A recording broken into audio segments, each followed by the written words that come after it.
Good evening, everyone, and welcome back to another Rangers Rundown. A bit different tonight. I am your host, Swiz, a different co-host, but really, well, what can we say? When I put the messages out saying to the community, who do we want on, a lot came back wanting this man. Dave Tucker, how are you? Good, excellent, Swiz. Thanks for having me. No problems, mate. As I said, the Rangers community definitely wanted you on. So we've made this happen. So hopefully this should be a good pod. I'm looking forward Yeah, to it. no worries. No, looking forward to it too. All right, we will. As always, we have the match reviews, and we've got a few pictures and stuff to look through. But we'll put that on hold for now. For a moment, we want to talk about you, mate, the great man, cricket, mate. Where did it all start for you? I think it started in about 1983. I used to always play backyard cricket with my brother, and I was just old enough to start under 12s, I suppose. I probably wasn't old enough, but I went down anyway. And yeah, down at Parkwood Cricket Club. Yeah. And yeah, obviously started back there in the little tackers. Um, what do you remember anything from that, mate? But I know Yeah, we're stretching back a long time, but yeah, yeah, what no, can you tell us about it? I remember a lot of it.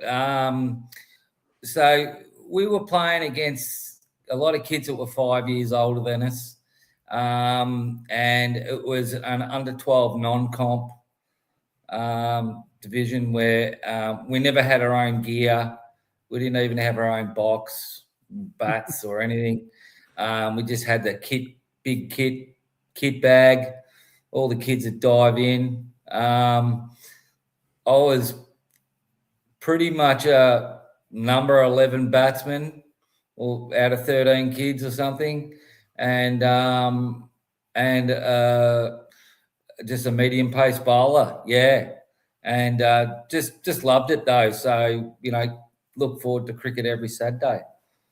Yeah, and you said you played backyard with your brother. Did Yeah. get many games with him into the in and through juniors, and or was it just because Sorry. I was saying, did you play much with your brother as it coming through the club? Oh no. So my brother Brent, he's 6 years older than me. So he was. I was just someone standing down the other end of the pitch from him in the backyard. Never got to play with him in the juniors. But he used to. Yeah, he used to. He was an opening bowler at that stage, and he used to bowl pretty quick for me. He broke all the windows at home with the cork ball. He used to.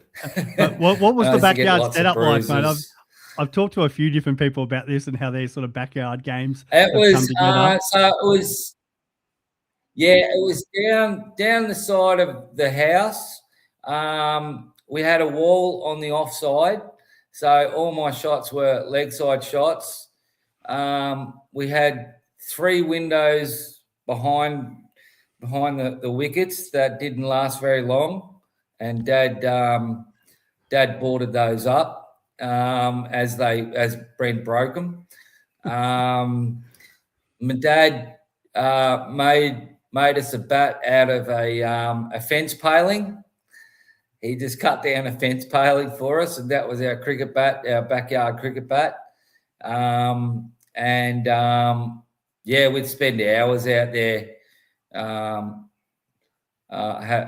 playing until I cracked it and chased him around with the bat. The best, mate. The absolute best. That's something I feel for some of these kids growing up now, apartments and whatever, and that don't get the great backyards that everyone probably who's playing in the vets probably grew up with, and some of the stories and memories come from that. Yeah, definitely. It was always a game at school, after school, in the court. We used to go and round up all the kids. Yeah, we just loved cricket, from a very, very early age. Yeah. And if you're growing up, I guess they're in the 80s into the 90s, from Yep. a international point of view, I guess, did any players that you were looking up to, or your heroes, or had? Yeah, definitely. Malcolm Marshall. I used to love the West Indies. Viv Richards, Gus Logie. All of Desmond Haynes. Probably from Australia, I really looked up to AB.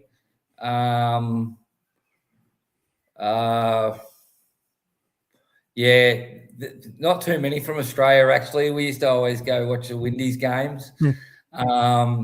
Viv Richards, Clive Lloyd, all the guns.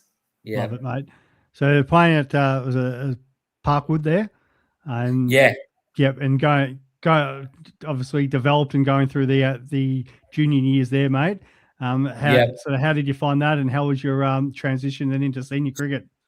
Yeah, right. So I played towards the end of my under 12s. I started to develop with the bat somewhat, and then I became probably the last 2 years I opened the batting and was retiring. We used to have to retire at 30, opened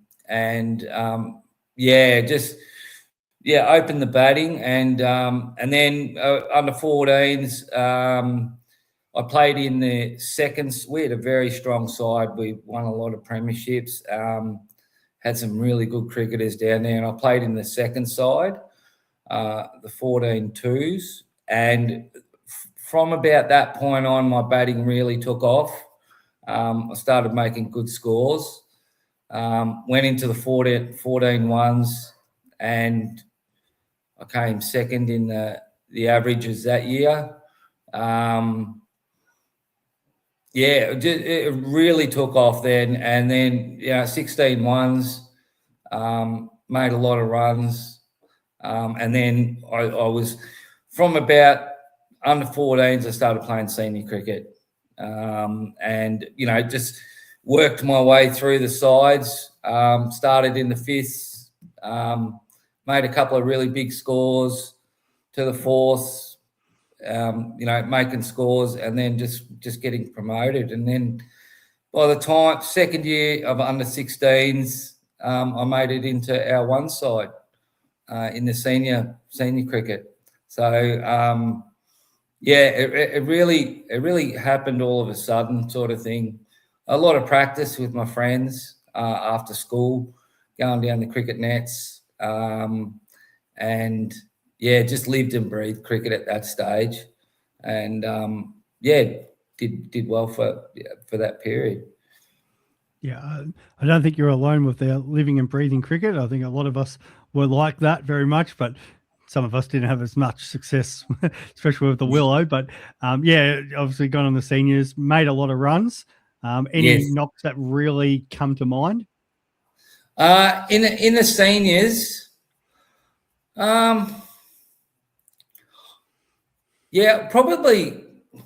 probably my first 100. I think I made it when I was into under 14s. I made 140 not out. That one sticks with me. I suppose your first 100's always good. I made a decent one in the twos, but I think some of my best innings were, knocks of 60 or 70 when things were really difficult. Definitely. And then I left cricket when I was about 19, I suppose, to party and girls. And then I'd ask you about this, but I think we've got to keep it PG rated and that, because I'm sure there's some decent stories there. Actually met my wife when I was 20. So when I first met her, I thought this is the woman I want to spend the rest of my life with, and I put cricket to the side. and then I went back to it when I was about 24, I think, and went down for a hit of the nets just pre-season and was straight in the ones again, which was really, pleasing to see that it's pretty much like riding a bike at that stage anyway.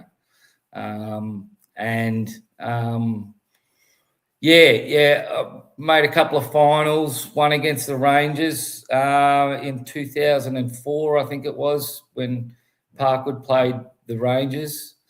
And we just went down in that game.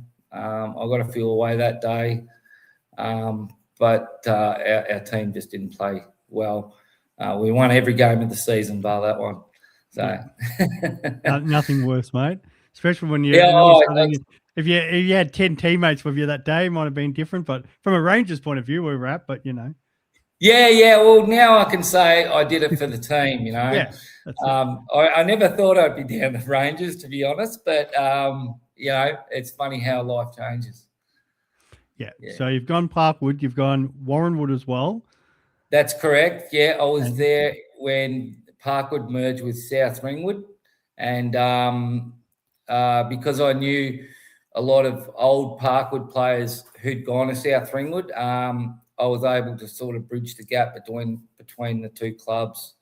It's a good topic because obviously Rangers went through it 27, 28 years ago. I was there first year Rangers became Rangers. And you used to get a lot of questions. It's like, are you a hockey or you're a United? And it's like, no, I'm actually a Ranger. How was that, mate? Sort of set for those people, for the Rangers who are probably too young that are tuning in, that actually don't know much about this sort of stuff. What was it like being part of a merger? It was turmoil pretty much. When the two clubs came together, Parkwood had a really good junior side. We had a lot of players.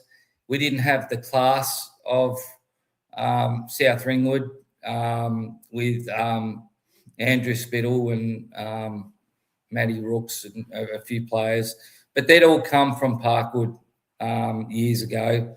We had a really good president, Michael Gaunt, who came from South Ringwood. Pretty much I think I was only one of 3 Parkwood guys that were still playing in the ones. The rest were South Ringwood guys. Andrew Spittle, and there's quite a few of them. I think Banger was down there at one stage. I don't know. Pretty sure he might have come across with them at that stage. It was good. It was a tough year, but everybody was keen for it to work, so it did. Yeah. And then as time goes on, it just becomes easier and easier because naturally you get the flow on of these guys coming in who are just Warrenwood players. Yeah, that's right. And now, looking at Warrenwood, I could probably pick about 3 or 4 guys that were originally from Parkwood. The rest are just Warrenwood guys. They've known nothing else. So, that's sort of interesting to see as well. Yeah, for sure. I think it's one of those hard things because the wider range of teams, and there was probably some great memories playing, especially us having the 2 clubs and you guys are the 2 clubs with South Ringwood and Parkwood. You probably get that range, you get the range of ground, stuff like that. But as we find with mergers, the clubs do get stronger. And probably does make the competition, the top end of the competition, better. Where then strengthening out through the grades, you're always going to lose some people from it, but there's pros and cons to the whole merger thing.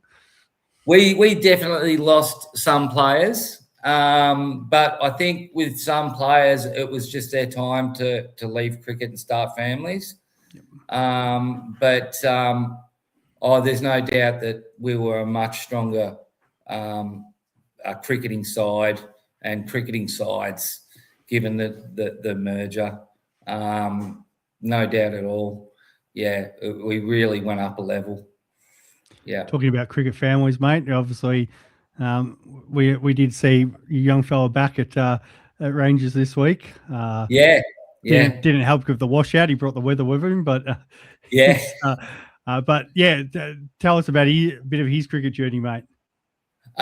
His cricket journey is a pretty short one. I mean, I was playing cricket at Warrenwood when I first introduced him to cricket, or I might have just finished playing cricket actually, because I had my twins when I was 29, and my missus said, "That's it for cricket. You're not to play cricket anymore." Don't say that too loud. So, My other half's in the other room and that. So yeah, need those ideas. yeah. No, she put the foot down, and I couldn't blame her.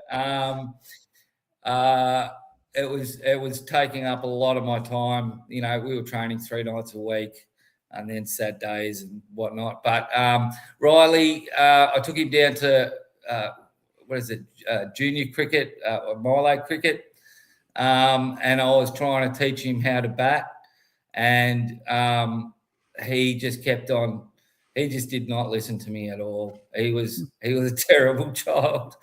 Just kept on whacking the ball, and I said, "Bugger this for a joke. You can play footy. I'm not interested in teaching you cricket."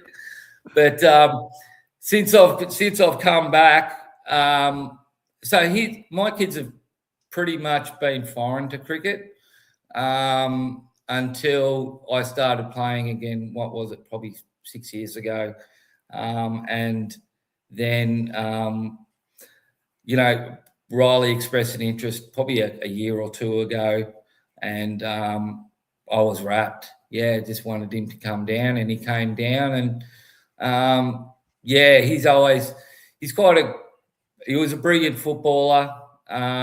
He's a better footballer than cricketer, but no, he does really well. He's enjoying himself and spending time with me.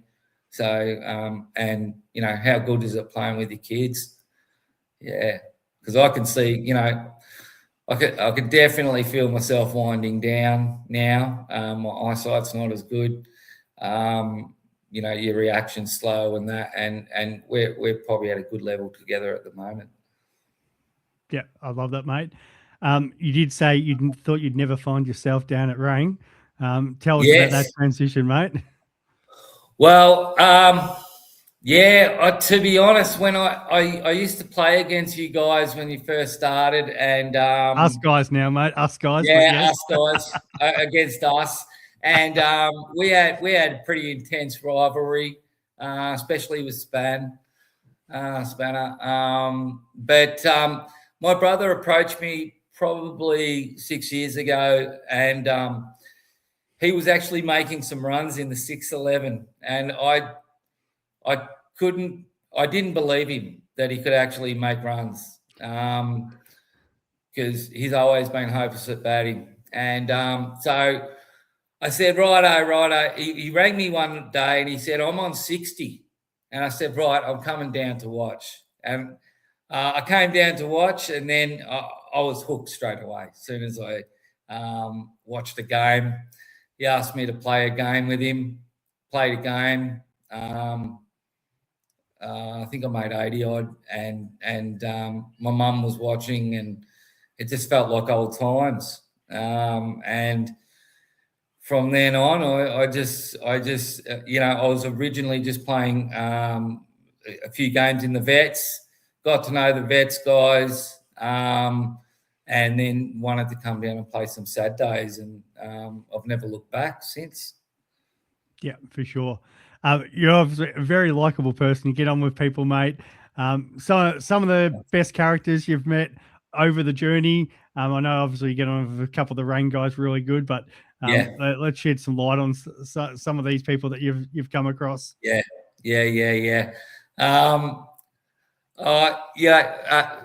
What can I say? When I first came down, my first point of contact was JP.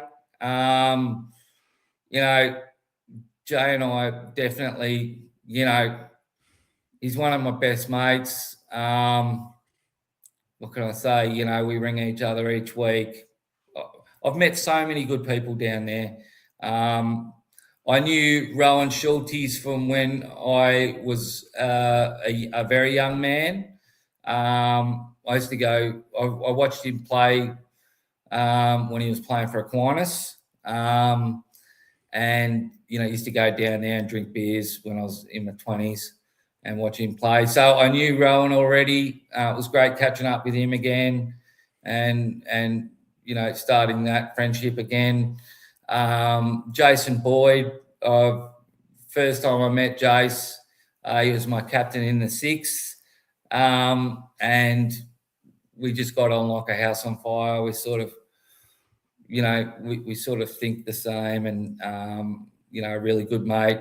Mark Sanderson and Hodgie, just awesome.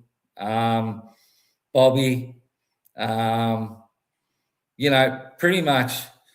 I like the fact that the Rangers, I class everybody as my friend.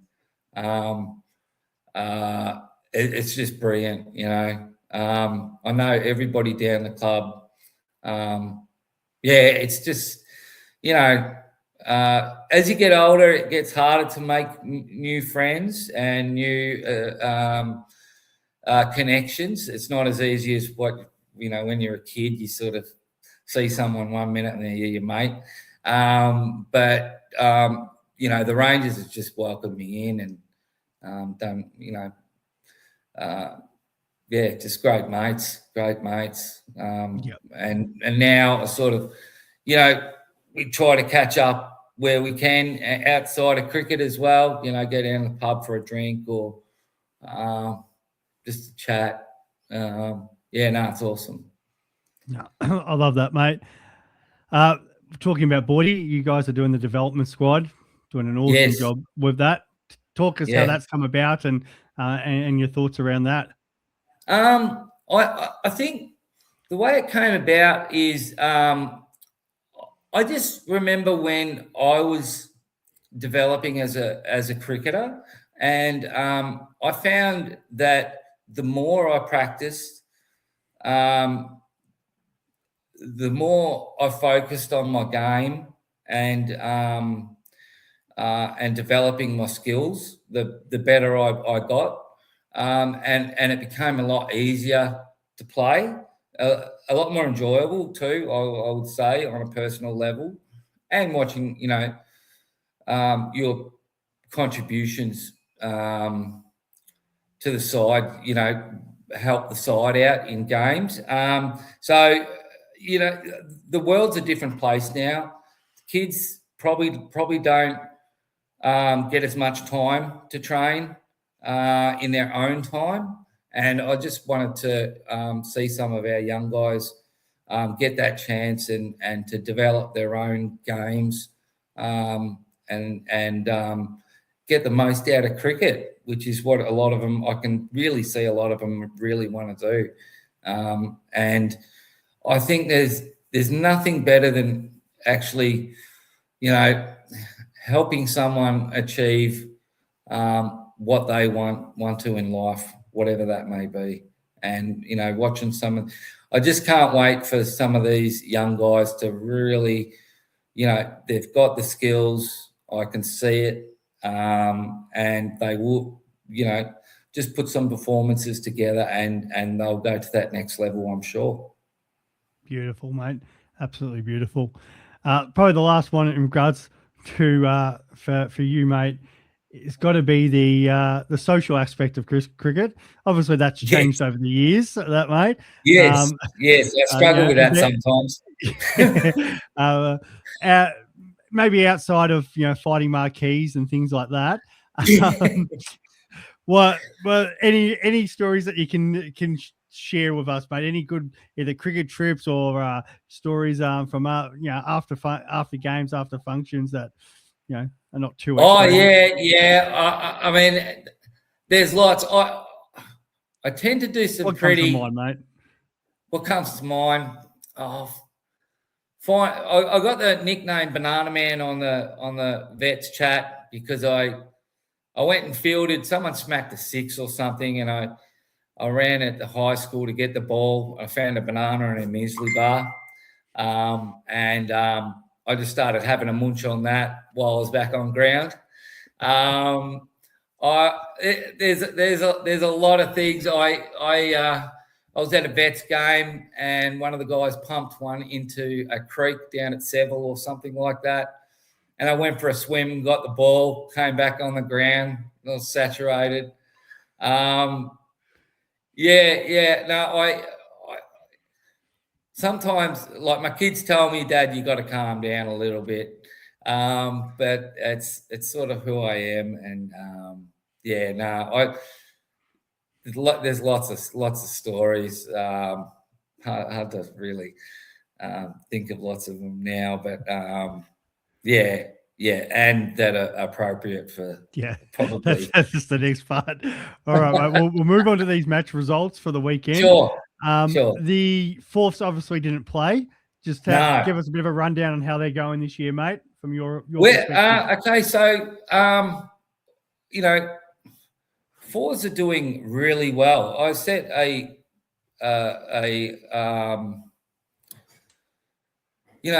way to judge us as a season, and it wasn't on games won and lost. It was about how we performed as a team, how we conducted ourselves as a team, being able to overcome adversity, and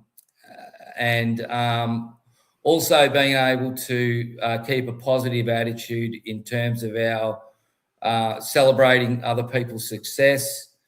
And I thought that if we could keep that good team environment, that wins will come anyway, as a by-result. And listen, we've done really well.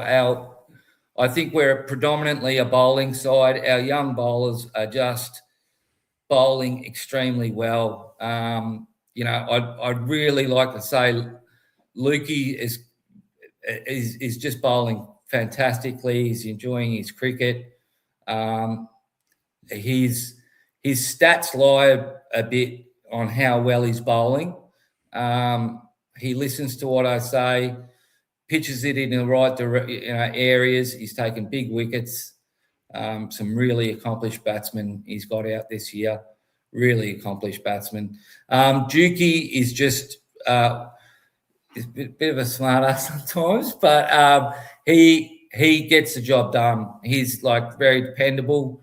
Byron the same.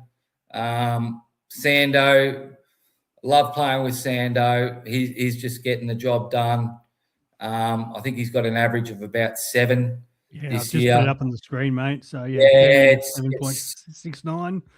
Yeah, pretty amazing stuff. Luke Griffins is definitely better than what those stats suggest. Dukey is just Mr. Dependable. And then we get the brilliance of Downsy every now and again. Hopefully I'll see more of him this year. And Jason Boyd also has been bowling with us a bit this year. It was good to see. I mean, he just puts him in the right area. For a batting, Gracie up top. He's had a pretty good year. A couple of really big knocks, classic knocks, really. Josh Tawney had a big knock for us.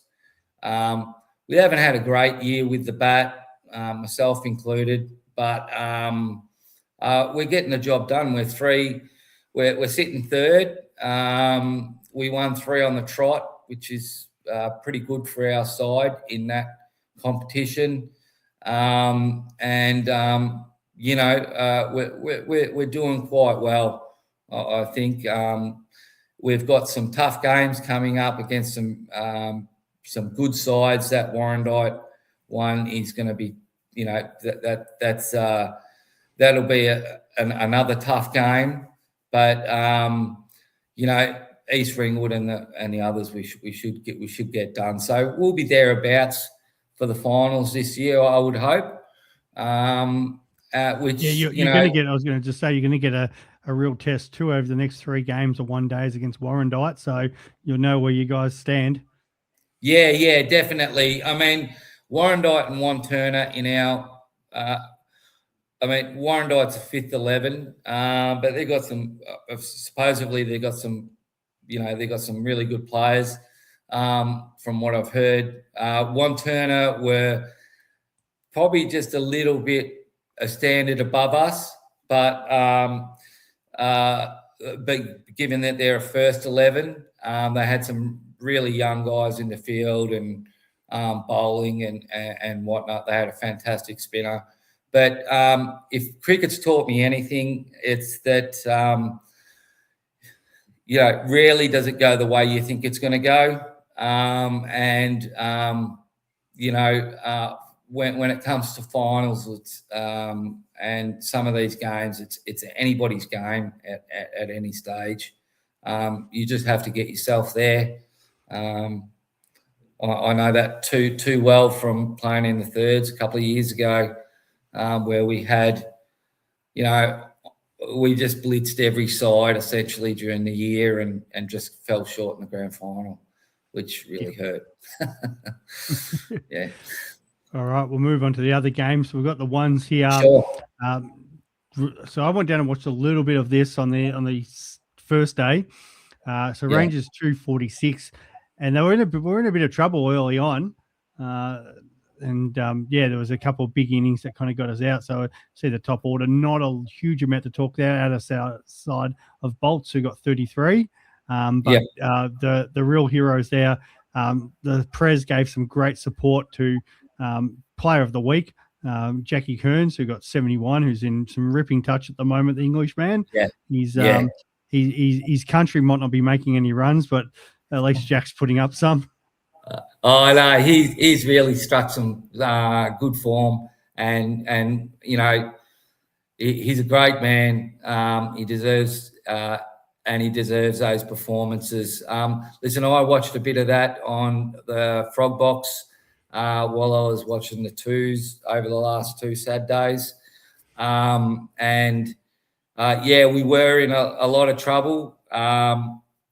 It just showed that determination and, you're never out of it. And, I was watching Caro Caro bat, I think he was batting with Joe Blythe.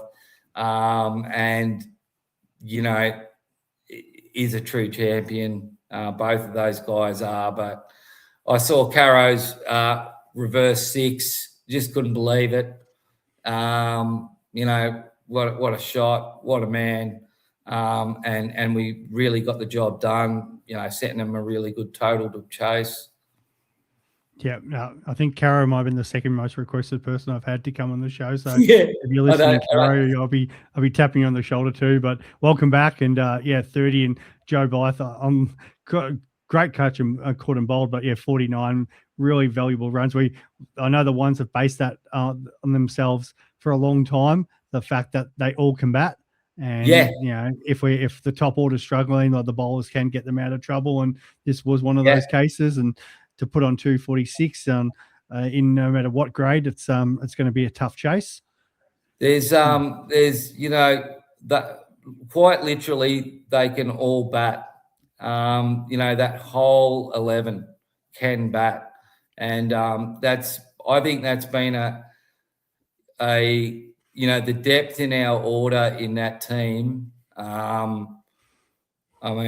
We've got 3 premierships in a row out of it. It's just, it's unheard of.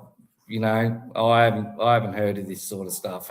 Seen this sort of stuff happening. And then with the ball, so I talked to a couple of the ones guys on Saturday night, and they said it was kind of bizarre batting. So you can see it there. Clayton's got 66 off 149, and Ryan's got 33 off 141. They were quite defensive against our bowlers, who were bowling great lines, but Joe bowling the 17 overs and 10 maidens. So he's 2 for 20. Go on, mate. Oh, they lost that game in the first half. South Croydon. It was really quite pathetic the way they batted themselves out of it and didn't give themselves a go. I really think that they were playing for rain, which was a defensive way to look at a game, or not to get through the overs. You know, I've seen big games lost that way. I lost a grand final that way, and it's poor batting when you don't back yourselves to have a go and chase down the runs. Yeah. And when I was talking to a couple of the boys about this, it's always been fraught with danger, even waiting for weather when you've probably got two of the better spinners in the league. You know, obviously our coach Jack, and then Rory, who's, you know, they should know well enough, but can get through him pretty quickly. So yeah. 51 overs from those boys, and they, you know, they've obviously raced through it. And the fact that they haven't gone, especially, you know, Jack's not the easiest bowler to get away, but no, he's not. Yeah, you've chewed up so many balls at the start, and then these guys are just flying between the overs. Weather was never coming into play. No. You know, you're so right, Swiz. You got a couple of guys there that can really tie batsmen down and rip through those overs, and before you know it, you know, you've got 40 odd, 50 odd gone, and you're still well short, and you're never really in it. So no, it's just great to see them continue to do well. Yeah, an important win, obviously, for the ladder point of view that gets us above Norwood. We're 8 points clear now of South Croydon. We don't want to be in that relegation race, obviously, No. but now it puts us 8 points back North Ringwood. We know we've got the 2 one-day games coming up as we lead into the Christmas break. So massive couple of weeks for the boys, and there's probably no more bigger game on our calendar than playing Ainsley Park. So be obviously starting this week down there as the away game, and then the home game against Lilydale to finish off before Christmas. So a massive fortnight up, and hopefully that win just sets them up to continue to push back towards another final series. Yeah, definitely. No, they'll you know, they find a way to win, our guys. We've got some fantastic players. You know, we've got one of the best captains, you know, in Trellope, and I'm sure they'll back themselves in.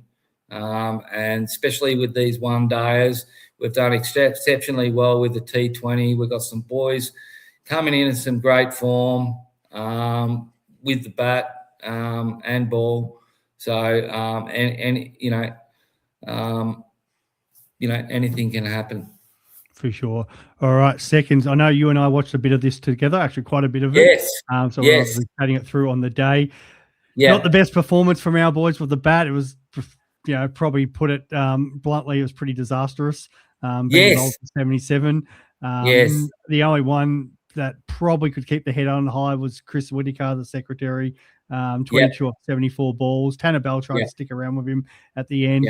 But we just couldn't build a partnership all day, and Wonga Park just absolutely ripped us a new one there. And when you're defending 77, you're out of it already.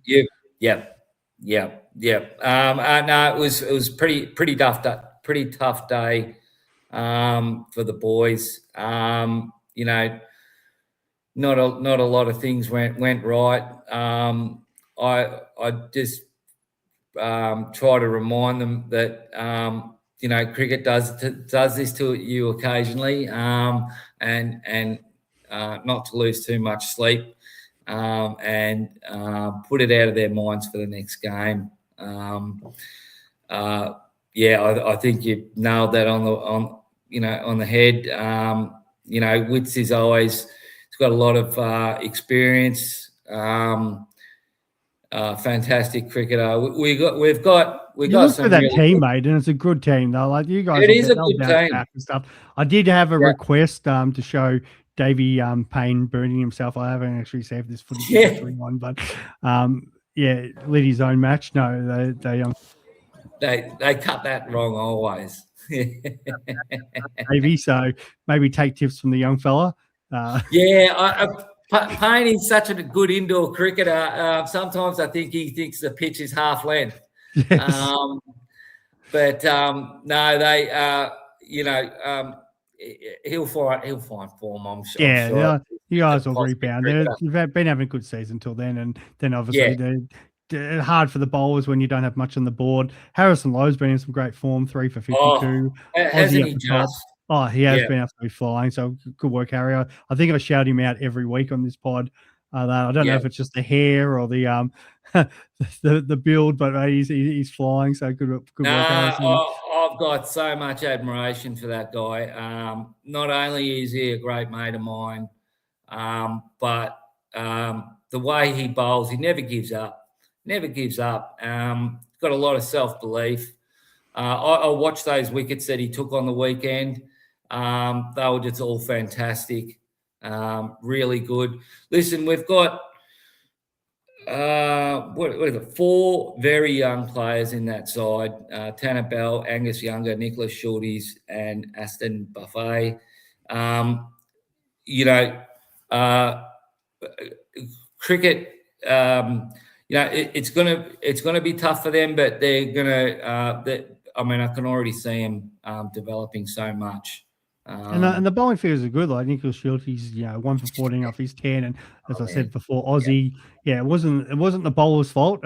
Just too much. No, definitely not. Definitely not. Yeah, we did have a bat in the second innings. Davey Payne, got the 40 not out, was good. Get some form there with Tanner Bell. We don't count the second innings runs unless the game's on the line for the player of the week. So that's why Dave didn't find himself in. But nonetheless, it was good that they at least spent some time. And, that's all you can do is look at the positives and go, okay, we've got another big game this week. Lilydale at home before, actually, no, it's Warrenwood first. And then into the Lilydale game. And, the second's been traveling quite well. They're still 6. They're doing well, aren't they? It only takes a couple of good results in these one day as well. There's quite a few extra points on the board. 100%. Got some great players. I'm sure we're going to do well. Be pushing, pushing up to that finals position. So, just need to hang in there and. They're doing well, and they'll be a lot of these guys. Nicholas Shorties. I'd just like to say, how hard he works on his cricket, and him, Tanner Bell, and Angus Younger. We're looking at the future of our club right there, and it looks pretty good to me. Yeah. The thirds, I know Nathan and I are usually pretty hard on the thirds. I'm going to leave them alone this week. They were playing Hoddles Creek, which is the first 11. Did start quite well. Mossy was interesting because I did bag him out last week. That did not go unnoticed. I know Mossy definitely watches the show. I rocked up, and then I think he put 2 straight through square leg. Some cracking shots. So clearly took offense to the fact that I said he only edges them through slips. But he was looking good, Mossy. And then and the shame of his brother, obviously Angus 21, and Bobby was looking like he was just going to take the game away from them. And he did too. Yeah. It's frustrating getting out when he did because the boys were on for a big score here. I think the boys were pretty down because they know they had the opportunity to put, that 130 could have easily been a 180 plus, and then it's a completely different game. Lockie Tawney getting 18. Good to see you spend some time there at the crease too, mate. There were some good signs. I think it's starting to turn for them. 131, it gets a pretty decent bowling attack that they didn't really give a lot there, and then with the chase. We were taking constant wickets, and what did I say? We put 131 up and 4 for 90. Cricket's a funny game, and I needed a couple there, and it could have got real interesting. Unfortunately, that didn't happen, but there was still some good bowling. Tyson and Noah both getting too far. Matty Stephen always getting he's chipping in with his couple. But yeah, we just unfortunately just couldn't get those couple extra wickets to get them into their sort of 7, 8, and 9, and make the game really interesting. Yeah, definitely.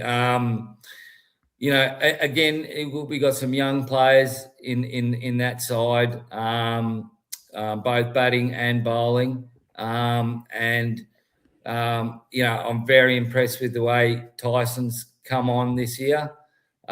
Picked up a yard of pace. He's moving the ball, and I think, probably one of the most improved I could see is Noah. He's just hitting that spot every single ball. He's fantastic. Won't be long until he's pushing up the sides as he gets a bit more age and strength. He's only going to go from strength to strength, I can see. They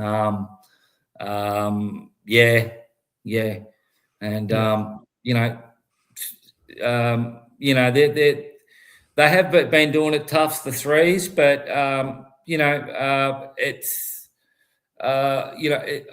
there's a lot of guys developing still in that side, and they're doing well, I think. There's a lot of my development guys, the higher end of the development squad in that side as well. Can't wait for them to start making runs and really, tearing the game apart. And that will come, I'm sure of it. Yeah. All right, moving to my mob this week, and they were my mob. Benny did give me the opportunity to captain, and the first time captaining the Rangers, which really loved how the guys got and the girls got behind me for this. So proud moment when you're a junior, you get to finally captain your club in some grade, and obviously against the rival Ainsley Park, a little bit more of the arch rival because one of their players I work with, so a little bit of banter was happening there. They were super keen to play this game. It was torrential rain probably an hour before it. They had the brooms and the mops out and everything. They were super keen. They needed a win to stay in the 4 or a win to jump into the 4. And obviously we were sitting bottom coming into that game, and it didn't kind of work out for them. So I won the toss, sent them in. Their captain can seriously bat. Like that ground was soaked, and the fact he came out and smoked 3 4s pretty early off Benny. And then things started to change for us, which was great. So probably there's so many things I want to kind of touch on here, but I'll try to keep it quick. But Ethan McLean, I did go back to the club and say to JP, probably the last game he plays with us. The figures don't do it justice. The 1 for 26. He had 3 or 4 French cuts. He had one where I stretched out and hit the edge of the thumb and couldn't hold it in. Benny put one down off him and had another tough chance off Benny. So he's creating all sorts of problems for there. And again, yes, it's sixes, but their top 2 or 3 aren't much, especially their captain. Their captain can seriously bat. It's like, obviously having your likes of yourself and your JPays and that who dropped, playing in your grades. That's what we were up sort of against, the guy who can seriously play cricket. And Ethan bowled very well to him. So it was, it was great. Matt McMahon, his first game in about 10 years, he was saying, hasn't played apparently a lot of cricket. He is Imogen's dad. He's meant to be playing in the vets for us, but every week we rock up and we're washed out because of him. He came on to bowl, and from ball one, you could tell this guy can bowl. It was outy, innie. The captain was like, "Oh, geez, where have you brought this ringer in from?" They weren't kind of happy because they thought they'd just dominate him, and Matt was too good. Again, French cut after French cut, but 1 for 20. Shannon bowled the best I think he's bowled so far. Obviously an indoor background. Eliza bowled well, but the big change was Catherine Owen, who came on and started actually rip them a new one. So she was the one that got the captain, and then also got my mate. So really good catch by her sister as well. But she she slows the game down. She's hard to play, but she does get the ball on the spot most balls. So really awesome effort by Catherine Owen there. Kiara came up and they've got a couple gun girls that play at their club, and she had dagger eyes for me because I didn't bowl her early, but she came on and did a massive job and bowled at the death as well. Really well done, Kiara. And then Tyler Carville, I'm really unlucky because he 2 for 11. I think his last over was pretty well good. He might have had 2 for 2 or 3, and then I had a stumping off him. And it's not about me; it's more about Tyler here. The guy's foot's still in the air, not given. Benny and I sent him marching. And to Ainsley Park's credit, they actually came up and said, that was a disgrace by their umpire.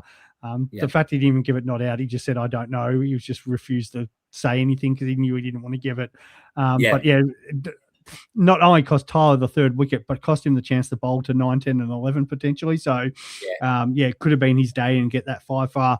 But it'll come if he bowls like that. There's going to be more for him. So really proud of it was a lot of our younger people. Holding the fort down, and then with the batting, obviously opened up with Benny and Rich. They set up a platform for us. The big one was Angel or Angelica. But it likes to be called Angels, come over from one of my old clubs in South Belgrave and batted amazingly. 48 balls. I only got to 13, but the partnerships he built when you can see there we were losing wickets with Tyler, Ethan, all getting out. Shannon batted. Need someone to do that. But somebody needed to stick around with Matt, and Matt just tore on a new one with his 48 not out. And Kiara, even at the end, that was none of 14, but pretty well what Matt was doing was she was getting back for the twos and putting her willing to risk getting herself run out. If it meant just to get Matt back on strike. And then, if Matt got the single, she would just block out the last 2 or 3 balls. And then we go again. And then Matt would face 2 or 3. And that's all he needed. If he got that boundary away and then got maybe a 2 and a 1, you're getting your 7 and over. And she just stuck with him. So it was awesome there. We still had myself and Eddie to bat. And obviously Eddie Malin's a very good batsman. And, not to talk myself up too much, but I am probably dominating that league. So, So I think I did say to our guys that they were chatting to, especially one of their players, that probably rubbed it in a little bit more for them. The fact that Eddie and I didn't bat, and there was our junior players, supporting Matt to win the game. So, awesome win for us, and gives us moving forward. I've gone from, we're developing the young fellas, but at the same time, a little bit more bullish now. So we're off the bottom. We're now only 3 points behind Ainsley. But the big thing, we're only 2 games off second. So a couple of big one days to come up again, and anything can happen. So we're right back in this. So now really for our mob. So you beat I appreciate it. That's the main thing. Yeah, no, I reckon young Ethan, geez, he's a talent, isn't he? 100%. Yeah, he's just a young fella, but he really gets the ball to move. That outswing, that's going to take a lot of wickets in the future. He's going to be one of our great players if he can hang around. And what is it, Matthew? I've seen him play at Croydon North before in the vets, and he's a good cricketer. Can take the game away from you pretty quickly. Can bat, can bowl. Good banter in the field. I love it. Maddie and his daughter Imogen, both very different people. Really worth talking. If you can get Imogen to get her headphones off and out of the book, she's an absolute ripper to chat to. But a very, very good cricketer on her own, and and obviously gets some of her skill from Maddie. But they're absolute characters, and it's awesome to have them in the club. They've come across from Churnside, so very much loving life down here at Silcock. So awesome additions to the club, which is great. That's fantastic. And, everybody that we can get down the club, bring something with them. And, it's great to have, all them and the Carvels, and, it's what makes the Rangers, really. Exactly. 14's interesting game. Also, South Croydon, a few games against South Croydon this week. South Croydon 7 for 99, and then we batted. The rain came not far off before we had the chance to win it, and then there was a little bit of a hit at the end to get us over the line. So the bowling was pretty split as they all just sort of bowled their 2 overs each. But really tight by our lads in the conditions. Naturally, there was a few wides. It was pretty slippery to hold the ball. But the benefit that the fact that Lockie Tawney and Tyler Carville came in, and I know Tyler ended up hitting the winning runs, get us over the line there after, we had Elliot and Ethan make a few. So another great win from the young fellas. To have that situation where they had the smarts to know, get that opportunity to come back on and make sure of it. And they're now sitting on top of the ladder. So really well done to our 14s. Absolutely flying this year. So, and also flying. And talking about flying in the juniors, is our under 12s, and Nath's usually here to give us a 3-hour rundown on this, but I'm mindful a little bit of the time, so we'll have a quick chat. But unfortunately for Hillsville, just couldn't put up a fight against our young fellas.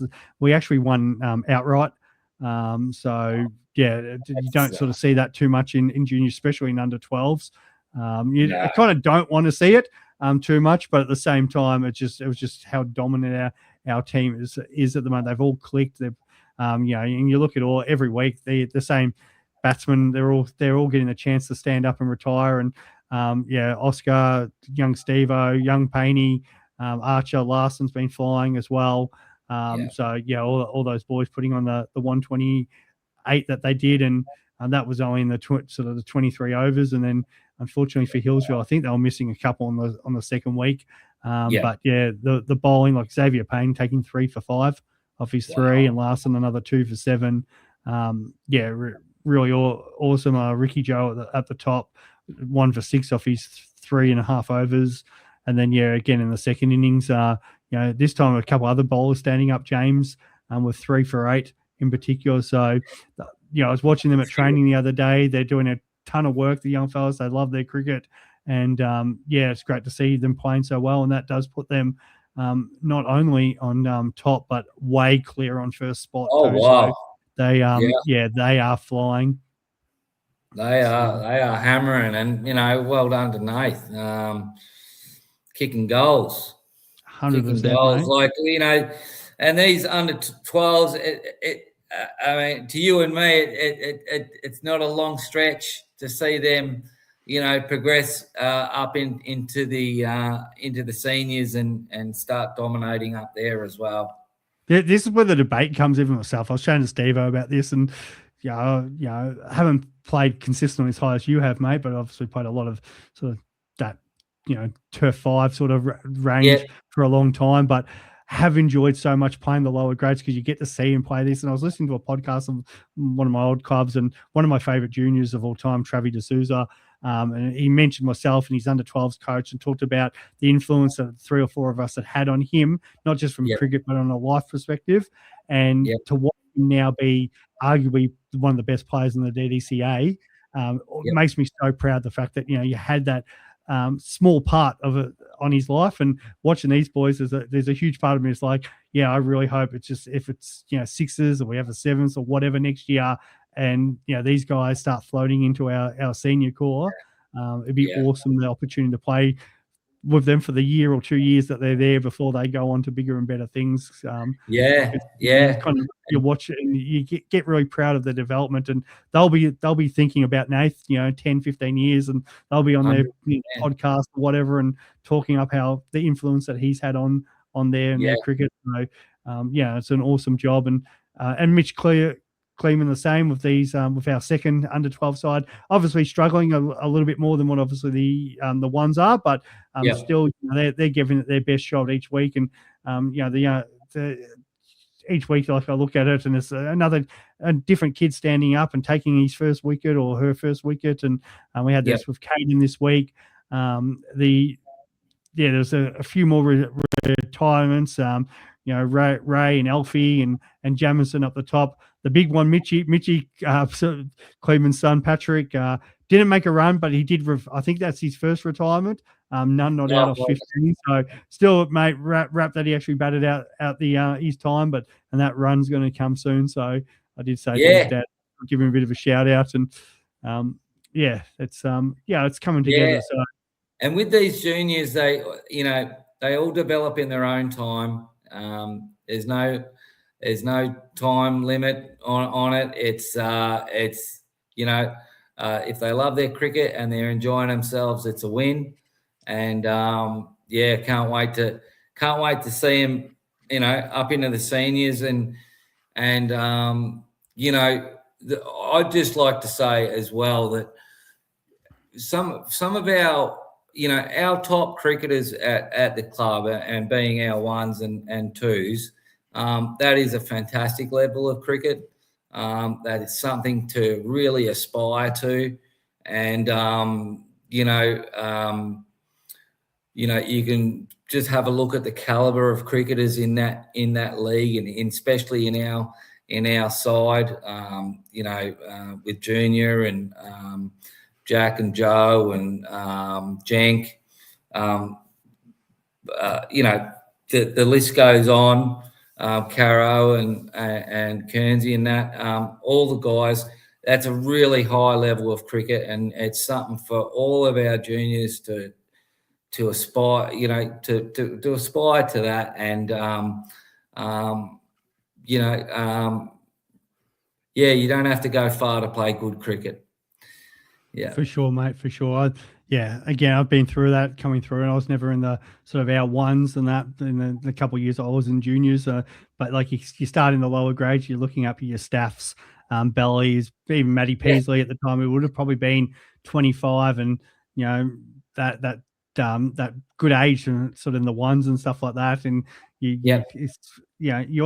hope one day that you can sort of play with them and match them. And it's kind of weird coming back now in a veterans age and playing with these guys that I was looking up to when I was sort of 15 and whatever. But it's awesome that that's what it's all about, isn't it? And that's what it would be like for these young fellas too. Like you can't get down. Some of them do stick around and watch the seniors go about it, and you're going to have opportunities to potentially play with them at some point. 100%. Age is a great leveler. Yes. I love playing. I love playing with the kids. It's just, it's awesome to see them on the way up and myself on the way down, but we can meet in the middle.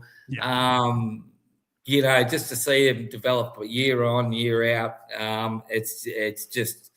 It's what cricket's about. It's what keeps me in it now. And not to mention all the great mates I've got down at the Rangers. For sure. Yeah. We nearly needed a trophy between us and South Croydon this week. They did get one back on us with the ladies. We we're missing one of our captains in Mia, which hurts, and we did kind of reverse the order, give some of the other ladies a go. It's probably, we've said this all the time, like we've really tried to fast track the development this year. It's very easy for us to have the same top 2 or 3, but there's probably more wins in what we've been trying to do with the development with our squad. And the fact that I know Dana Boyd hasn't played cricket before. You got Rosie McIntosh who hasn't played cricket. Melissa Owen hasn't, and Melissa's 30 balls, Rosie's 17 balls, and Dana's 11. The biggest thing is you've got to be out there to score runs, and at least the ladies did spend some time at the crease against the top of the ladder team. So that's the important first step, and then the runs will come. They're like as the more time they spend out there. So great for that opportunity. And then unfortunately, I think Ashton and Batten and Georgia got a few at the end just to get us up to that 60, but it was probably more of that, more than that for the weekend.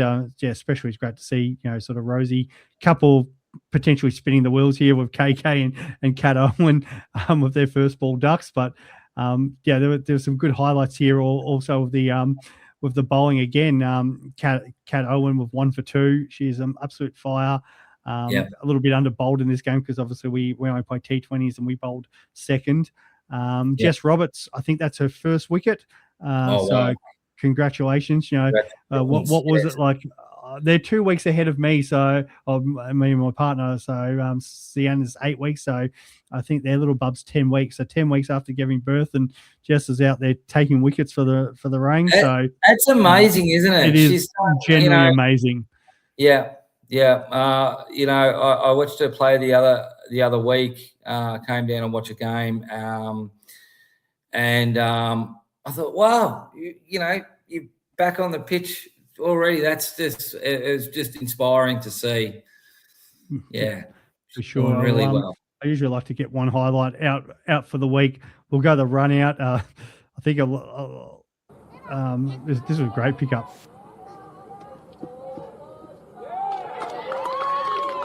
Ash Carville, I think so. She must have been in the field. I saw the Alicia. No, just say Ash Boyd. No, I don't know why it said Alicia on the thing, but yeah, Ash Boyd getting the wicket there, and Kat, who's as I said, on fire with the ball and that, and she's just put it through. She needs a bit more of a celebration, but they're knocking over the peg, so there it is.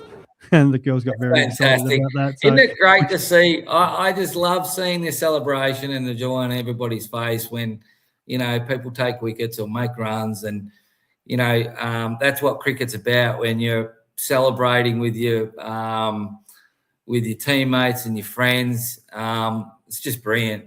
There's nothing better. Yeah, nothing for sure. Better. We'll finish with a couple of fun things here. I know it's a bit of a long one tonight, but we've got Tux here. So we've got the team of the round for starters. Did actually get pulled up by a couple of people, a couple of messages and that saying, oh, was I unlucky this week? Or, you know, couple interesting comments. And then people even last week and have gone, you know, last week we had so many good performances and stuff like that. We only got the 11 this week because the 4s and the 5s didn't play. But, yeah, Mossy, Bolts, Xavier Payne, the young fellow, just getting it done in 2 junior grades. Matty McMahon plays his first game and makes team of the week. Jack Blythe. Yeah. I think we'll get used to that. Yeah. Jackie Kearns, player of the round, as we said earlier, 71. And we didn't touch on the T20, but big win against Eildon Park to put us through to the next level. I think it's the last 8 now, so we're waiting for the fixture. I went down and watched that. They actually absolutely dominated. Just want to say, you know, Kearnsy and Bolts batted beautifully. Just didn't give him a chance. And H with the ball. Wow. H is in there again. So, Joe Blythe, Matty Peasley, he was probably a bit surprised got in as the keeper this week. But, Harry Lowe, as we keep talking every week, on fire. Kat Owen, what did she take? 5 wickets for the weekend. Wow. So what a great weekend. stuff over there. It's 2 for 10. Over probably the 2 weeks, but over the round anyway. So great to see her on the ball. And then Aussie bowled really well for the seconds. It wasn't sort of his fault there. So yeah, team of the week, great team of the week, and we'll keep moving on. All right. So we've got some public announcements. So the Rangers Christmas party is coming up. Make sure you reply to that. So that is kicking Sunday the 21st. And a lot of info on here, big day. So because the women's are entering a separate T20 comp, so they've got women's games during the day. So you're more than welcome to mosey down at any time during the day to support them. We're going to have the development squad that, yours and 40's baby taking on us, the vets, in a T20 game. So that'll be a lot of fun. Get ready for the vets to get whipped. Oh, mate, I'm worried. I think it'll be the biggest banter sledging game for the season. Yeah, it will be. I can't wait. It'll be good. Juniors and parents match. I'm thinking that's happening on the other oval. So, great chance to come down and watch, Zave smash around Davey Payne. And maybe Steve-O, I think you have to get involved in there. Watch little Steve-O do his thing. Santa's rocking up. So we've heard that he's jumping on his sleigh and coming down. We got dinner 7:30. There's also Chris Kringle if you want to get involved. And there's dinner, dessert. So all the information is obviously over in the Rang page. So as these events, and especially because Sunday afternoon, evening, what more could you want coming into Christmas? So that should be an awesome event. Thursday night meals. Now, Mick, the Prez, put this together. This is the best advertisement for meals I have ever seen. I was like, mate, did you have the day off or just bored at work or something? But Nape looks amazing. I mean, he's got the kookaburra there. How did he get Nape? Like, it's like a spitting image. I know, it is. It's the AI version of Nape. It's brilliant. Very handsome young man. He is. He looks really good there, and he's got his little power good there. Little cooker there, cooking with him. So you've got the pulled pork sliders, which I'm looking forward to, and the mushroom ones. I kind of want to get 2 servings this week. That sounds awesome. Yeah. I definitely shouldn't be getting 2 servings. No, I shouldn't be either. But I said to Mick, I'm giving that a massive shout because that's just the most amazing picture ever. It's pretty good. We did have a bit of fun the other day at training.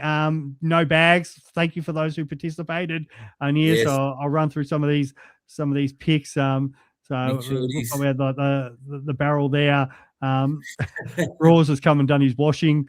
So it was good. Davey Payne's got the Santa sack going, which Kernsey had the Gatorade bottles. Which brilliant. And that, another one doing the washing there with Joe. So fantastic. Now we've got our winners. No, it's not me. It's definitely not me. I'm not a winner. But the 3 winners this week. So you guys are getting a free meal Thursday night. So we come down, get your sliders for free, or if you can't this week, we'll work it out next week. But Gouch, for we both had the same idea, but Gouch is getting it for the prams. Brian should have been on that, but he didn't get his photo done. So for one of the winners there. Belinda for bringing the pet bed. I like that one. Oh, that's a classic. And she's put the gear in there, so that's awesome. Fantastic, Belinda. And I've loved this with the he's gone out and got the troll hounds and put it all. And it reminded me of Hannibal Lecter. He had the helmet at one point on there, and I was just like, "That's fantastic." So, if there's an overall winner, there it is. It's that's pretty creative, isn't it? To get all that. He had it tied over with his straps, and then he had the helmet sitting up there at the top, and a dead set looked like Hannibal Lecter. Maybe not one for the kids to tune into, but Silence of the Lambs back in the day. So that's fantastic. All right, we'll get into a couple of these other photos and stuff. Don't want to go into Napay's segment too much here, but firstly, the casino night, awesome night. Didn't know kind of what to expect, but for those who were there, by about 8:30, the energy was great. I think I had to leave for work. I was saying I had to start like 3 a.m. and I think I was still there till about 10:30, and I just didn't want to leave. It was just unreal. We were trying to get the press to order us a minibus to the cast because we thought we were all champions. But for any RSA officers watching, this was all above board. There was nothing dodgy happening here. Bit of play money or whatever, but the rule that was going. Like how stylish is the bloke next to me here? That was just awesome. And Bobby here, I had to bring this. I kind of snuck this photo. Bobby was getting so much into his blackjack. I think he was having a bit of a crack at the dealer there or whatever. So I don't think he moved for 5 hours. He didn't. He got that spot. I think Eliza's looking. It's like, is this guy still here? Like, he got right into it, and he cleaned up as well. He did. He is the blackjack Rangers king. I tell you what, I wouldn't mind going down to Cass, just standing behind him and throwing money on his rounds. He knows what he's doing. That's for sure. He was all over it, Bobby. So I love that. Now we had a lot of fun down at South Croydon on Sunday. So we had Eliza. They had a country and western night the night before. Oh, yes. So they were really into it. So they had the props still there. So we had the cow. Our girls got into the Christmas theme. So Alicia had the reindeer going. So great leading by us. We were sitting there going, the tutu's gone to a new level. For us, and they've got the reindeer. So well done to the ladies. That puts the tutu to shame. And Alicia did have it out on the field at one point. I think she was square legging. Did she really? So, amazing. There's Evie having a ride of it as well.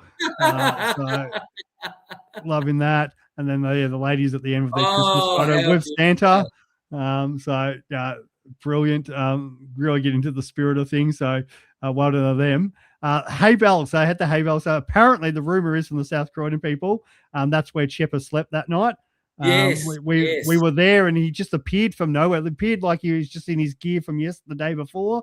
And apparently, but somebody said he'd popped into Silcock, but might have gone back and just set up. He did pop in late as we were all leaving, but that may have been where he spent the night. Yeah. That we obviously had the Babs here, the future Rangers and stuff like that. So throw that in with obviously Mitchie and myself. So that was kind of cute until mine had an absolute meltdown. I said to Nath, "Can I find her this week?" Because her carry on after this was poor. You're getting me clucky. Oh, mate, I was getting a few of our players clucky. I wasn't going on 50. I mean, I would be. Now this is the South Croydon newsletter. And it's got their ladies and that. Now, the Santa Claus just happens to be one Croydon Rangers Benny Owen just has magically got into the South Croydon newsletter this week, and He's Nathan, you freelancing. tuned in. That's absolutely that could even be spin material. Yeah, I think so. I hope he charged him. I hope he did too. So yeah, just stealing our Santa Claus. I think probably we still got away with it because Shepherd did spend the night down there for their yeah. Well, we're getting to Chep. Chep's like, how obsessed are you guys with me on this pod because you mentioned me 15 times a day?